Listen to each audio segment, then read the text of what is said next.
Selamat sore untuk kita semua. Terima kasih atas kesempatan yang diberikan kepada saya. Perkenalkan, nama saya Claraine, NIM 1703080009, kelas reguler sore A.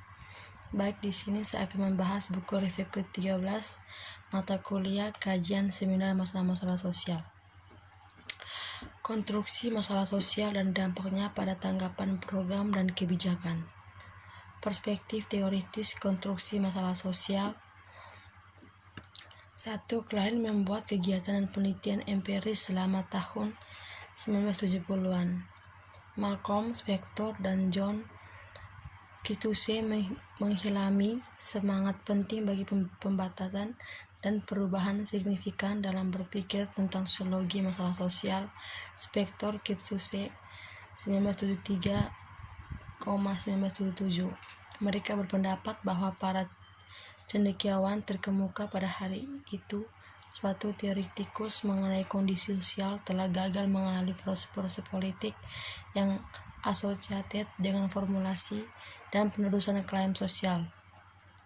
Daziger dan Stahl 2008.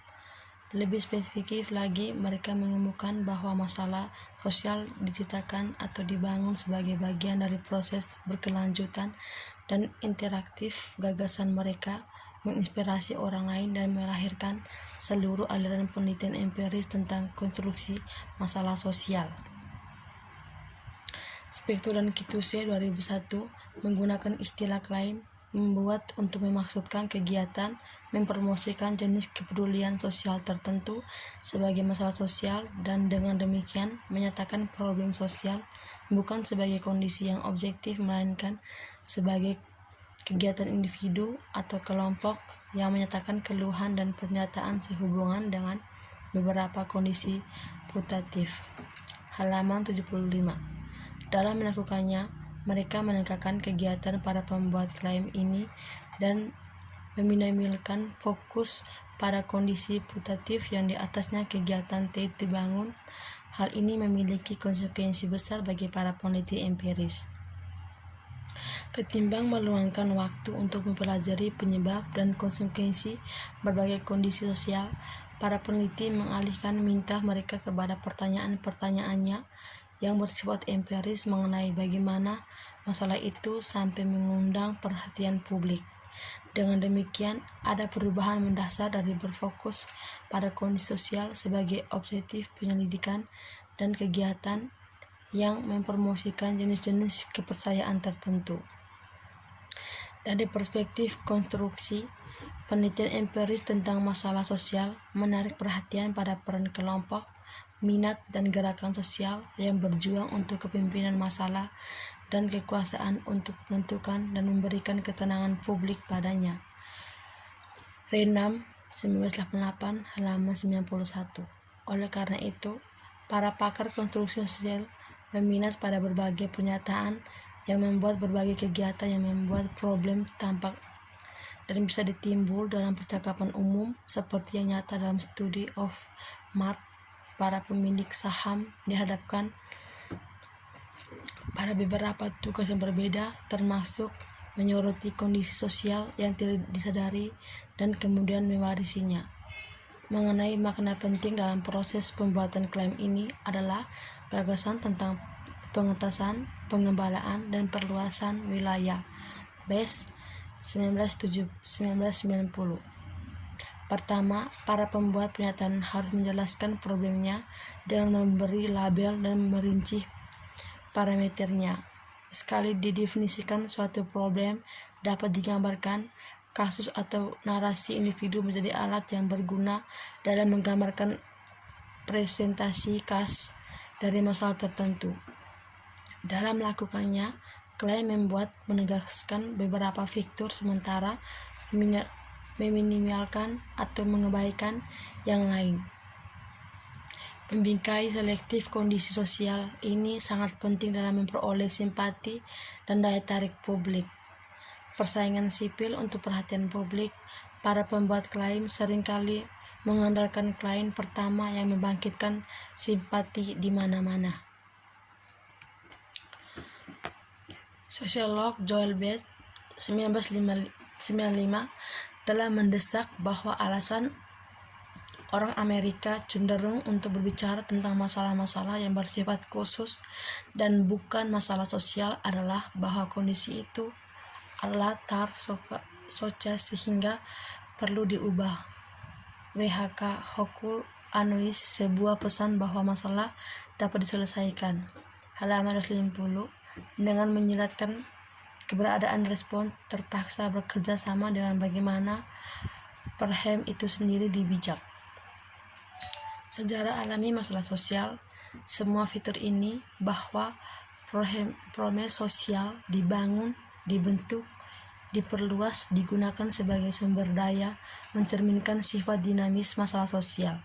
Menurut Reinhardt 1988, problem sosial memiliki karier yang menurunkan dan mengalir terlepas dari insiden perilaku yang dianggap kemudian.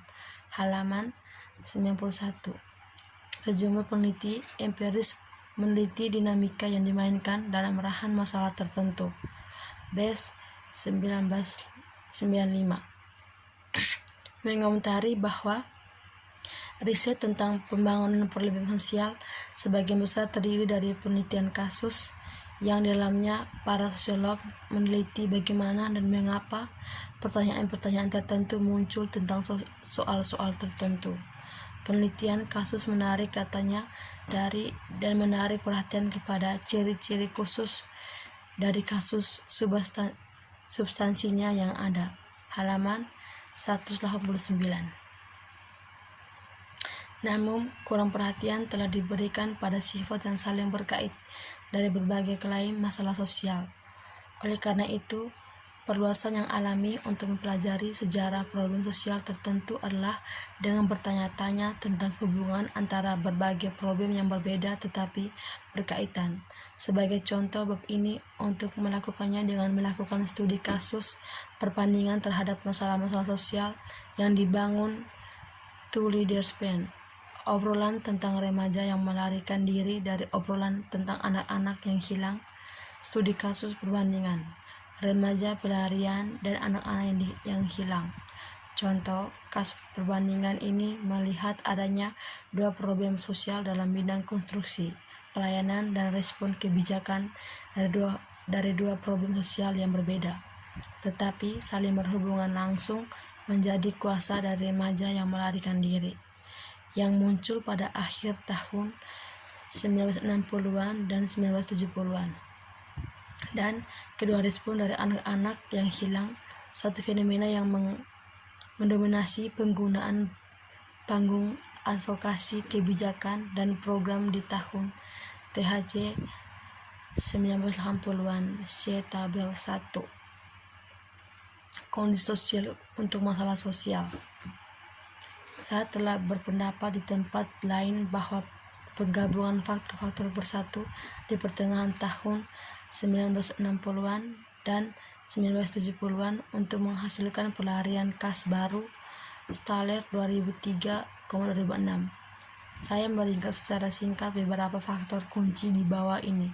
Pertama, tekanan demokratis selama tahun 1960-an menghasilkan kondisi ideal untuk mempromosikan versi baru pelarian Amerika. Tapi dengan generasi baby boomer memasuki usia remaja mereka tahun 1959, pada tahun 1967 baby boomer mengisi semua kelompok usia antara 13 dan kala itu mayoritas 21 tahun. Pada tahun 1971 kami menurunkan usia pemungutan suara federal dari 21 sampai 18 melalui amandemen konstitusional efektif menciptakan yang baru, usia nasional yang lebih rendah dari mayoritas. Pergeseran ini terjadi sewaktu baby boomer terus memasuki usia remaja mereka dan melintasi batas hukum yang baru dinyatakan menuju kedewasaan. Secara keseluruhan, demografi dan sosial kondisi menghasilkan lingkungan yang cocok untuk membahas tentang masa remaja, meninggalkan rumah dan menyaratkan kebebasan dari orang tua. Dalam konteks ini, percakapan mengenai pengalaman normatif meninggalkan rumah yang dihubungkan dengan percakapan yang mencakup meninggalkan rumah sebelum waktunya atau dalam kurung melarikan diri. Baik, sekian dari saya. Terima kasih banyak.